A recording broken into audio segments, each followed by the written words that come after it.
Welcome to Doc Talk, where we're talking about the questions patients are asking.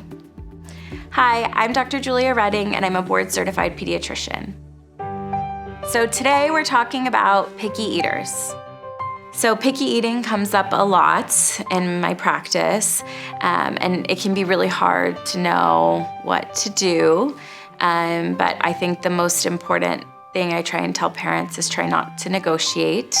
When we set a boundary, we have to maintain that boundary. So you want to try and eat meals at mealtime as a family, and the food you serve is the food that they're gonna get. There's not gonna be an alternative. It's not a restaurant, you can't order what you want.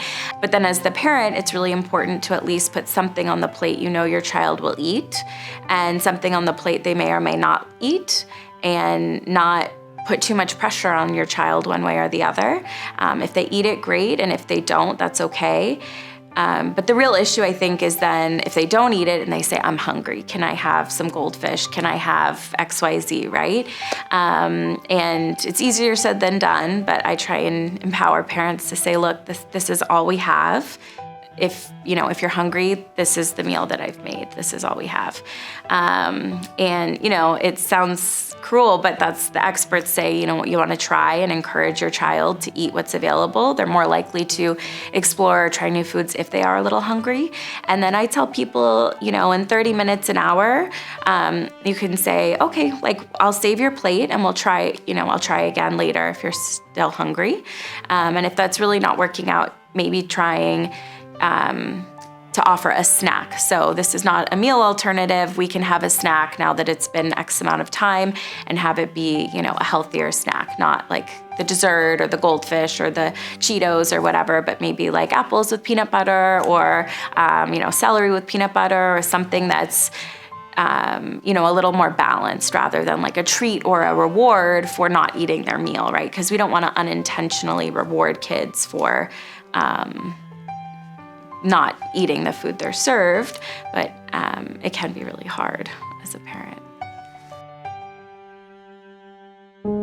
In terms of children growing out of their picky eating, I think it's really variable, but there's the new kind of expert guidance is sort of a push to reduce all the super sweet stuff before age 3, because we know that as your brain is developing, it's evolving preferences. And we know that if a child does develop an aversion to food because there was a traumatic experience where they were forced to eat broccoli and they really didn't want to, that could continue. And so, I don't want parents to feel like, oh my gosh, my kid's a picky eater, this is gonna be like this for the rest of their life. There's plenty of kids that will outgrow it. But we still want to make an effort to continue to introduce foods that are foreign, even in a picky eater, rather than saying, they'll outgrow it, I'll just wait till they outgrow it, because it's just too variable. And when there's kids that have specific sensory issues, you certainly can ask your pediatrician about what are ways that you can make it work with those sensory issues, or work with a nutritionist.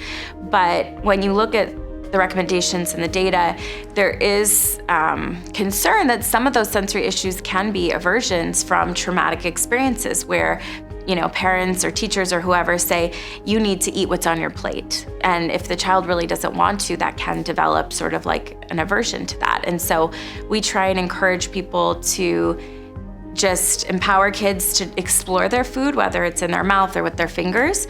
And if they don't eat it, that's okay. There's no reward for eating food. There's no force of eating food. You just eat it if you're hungry and you want to try it.